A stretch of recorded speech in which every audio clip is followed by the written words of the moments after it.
Պիտի ուրեմն հասնենք այն աստիճանին, որ ժողովուրդը մասնակցի իրականում երկրի կառավարմանը։ Երկրի կառավարմանը հասարակ քաղաքացին չի մասնակցում։ Ահա այս հենքից ելնելով մենք պիտի նախ վերականգնենք սահմանադրական այն թեզը, որ իշխանությունը պատկանում է ժողովրդին, եւ հետո փորձենք ժողովրդով վերահսկել իշխանություն կոչվածին։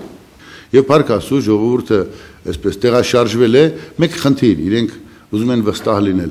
դա անելու ենք, վերջը այս մարդկանց ճանապարհ ենք դնելու, թե չէ։ Ես ասում եմ պաշտոնապես, Սերժ Սարգսյանը ժամանակ չունի ճամարտակելու, սրանց ճամարտակությունները վերջացավ այն օրը, երբ որ Շանթը փայտոսին դուրս եկավ, ասեց, «Էլ հերիք է»։ Ինչ որ իմաստով ժողովրդական կառավարման մի մոդել ենք շուտով կանձնենք բոլորի դատին, որ կլինի դա նախագահ, կլինի ազգային ժողով, պարտադիր պիտի կատարի այդ ավելի վերևի